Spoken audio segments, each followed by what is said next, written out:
Hello दोस्तों, स्वागत है आपको अपना चैनल स्टडी मोटिवेशन अभी पर।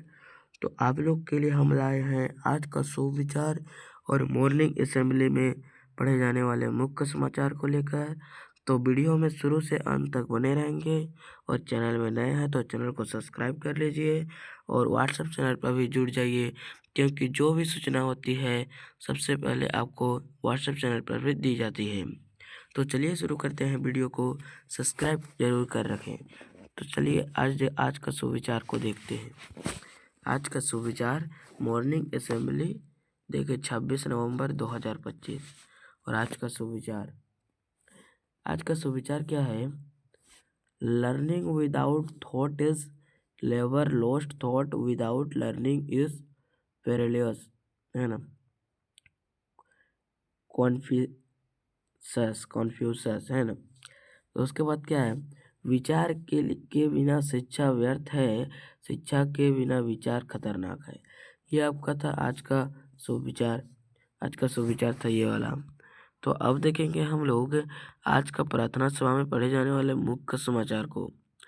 तो आज का मुख्य समाचार देखिए अंतर्राष्ट्रीय स्तर पे देखिए क्या बोल रहा है। एथियोपिया के हाईली गुब्बी ज्वालामुखी का 10,000 साल बाद अचानक फटना, राख का गुब्बारा 10 किलोमीटर ऊपर आकाश में पहुंचा, उड़ान में बाधा आई। ये आपका था अंतर्राष्ट्रीय स्तर पे था, यानी किसके संदर्भ में था ये वाला? एथियोपिया में ज्वालामुखी विस्फोट, ये आपका था इसके संदर्भ में।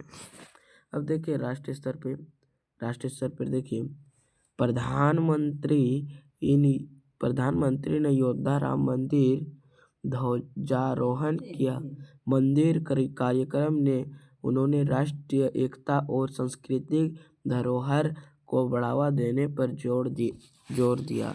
ये आपका था राष्ट्रीय स्तर पे था, यानी नेशनल लेवल पे, और यह था इंटरनेशनल।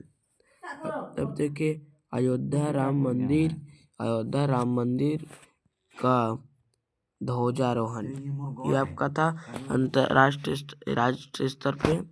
अब देखेंगे राज्य स्तर पे, यानी स्टेट लेवल पे देखिए आप, अगर आप लोग कोई आईसीसी चैंपियनशिप का लिख रहा है और स्टेट लेवल तक गया है, तो मैं एक वीडियो डाला हूँ स्टेट के लिए, 2 वीडियो डाला गया है, इसको देख लीजिए क्योंकि उससे आपको क्वेश्चन आने वाला है, वायरल क्वेश्चन है। अगर नहीं देखे हैं तो और चैनल को सब्सक्राइब कर लीजिए। अब देखेंगे हम लोग राज्य स्तर पे देखिए स्टेट लेवल पे रांची के नेवरी रामपुर चौराहे पर एनएच अधिकारियों ने ट्रैफिक सुविधा के लिए आधुनिक फ्लाईओवर बनाने की घोषणा की। यह आपका था राज्य स्तर पे, क्या किसके संदर्भ में था? रांची में नए फ्लाईओवर की योजना, यह इसके संदर्भ में था।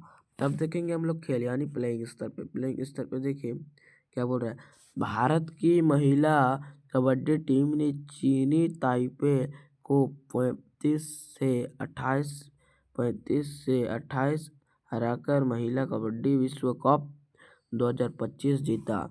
यह आपका किसके संदर्भ में था? भारतीय महिला कबड्डी टीम की विश्व कप, ये आपका इसके संदर्भ में था। अब देखेंगे हम लोग शिक्षा या करियर या टेक्नोलॉजी आदि के संदर्भ में देखेंगे। तो देखिए सबसे पहले क्या बोल रहे हैं यहाँ पर, यूनियन मंत्री ने विश्व सिकल्स एशिया प्रतियोगिता 2025 के लिए भारत ने 23 प्रतियोगियों की चीन ताइपो और खाना किया, जो 21 कौशल में हिस्सा लेंगे। ये आपका था किसके संदर्भ में? विश्व सिकल्स एशिया में भारत का प्रतिनिधित्व, ये आपका था इसके संदर्भ में था। तो अब देखेंगे हम लोग आज का जितना भी हम लोग का मुख्य समाचार था सब पढ़ लिए हैं। अब देखने की बारी है आज का प्रश्नोत्तरी कक्षा 1 से 5 के लिए। देखेंगे प्रश्नोत्तरी को। तो सबसे पहले क्वेश्चन नंबर 1 क्या बोल रहा है, देखिए किस जानवर के 8 पैर होते हैं? कौन से जानवर है जो 8 पैर होता है? बोले तो वो है आपका मकड़ी आपका करेक्ट आंसर हो जाएगा।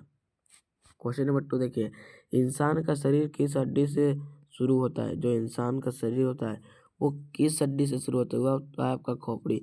इसको आप जरूर याद रखेंगे, इसको याद रखना जरूरी है, क्योंकि आप लोग को ऐसा क्वेश्चन मिलेगा। बड़ा होंगे तो पर भी कुछ कंपटीशन एग्जाम भी लिखने जाते हैं तो इस प्रकार का क्वेश्चन आता है। तो यहाँ पर आपका खोपड़ी हो जाएगा। क्वेश्चन नंबर 3 देखिए, कौन सा फल अंदर से लाल और बाहर से हरा होता है? कौन सा फल अंदर से लाल और बाहर से हरा होता है? तो आपका ये करेक्ट आंसर हो जाएगा तरबूज। तरबूज आपका करेक्ट आंसर हो जाएगा। क्वेश्चन नंबर 4 देखिए, पक्षी उड़ते हैं लेकिन कौन सा पक्षी नहीं उड़ सकता? पक्षी तो उड़ता है हम लोग को पता है, लेकिन कौन सा पक्षी नहीं उड़ता है बोल रहा है। तो आपका हो जाएगा पेंगुइन। पेंगुइन नहीं उड़ता है। तो पेंगुइन अधिकतर कहाँ रहता है? आप लोग ये कमेंट में बताएंगे कौन स्थल पे ज़्यादा रह पाया जाता है पेंगुइन।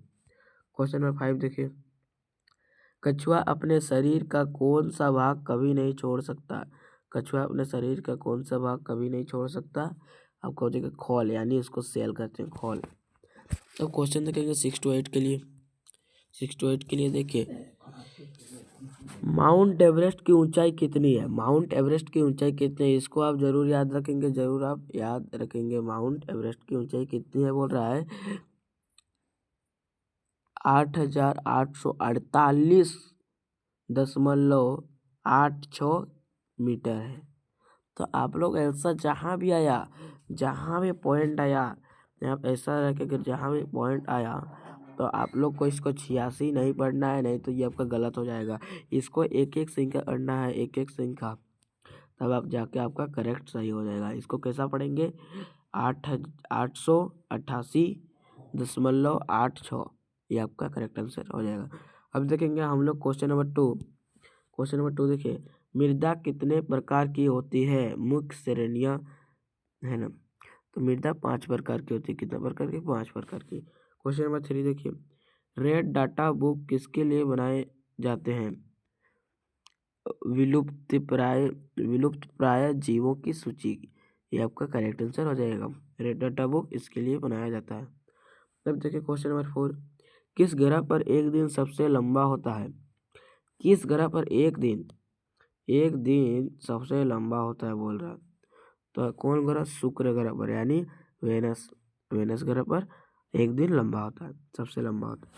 अब देखेंगे क्वेश्चन नंबर 5, ध्वनि तरंगे किस माध्यम से सबसे तेज चलती है बोल रहा है? तो ठोस यानी सॉलिड। ठोस यानी सॉलिड।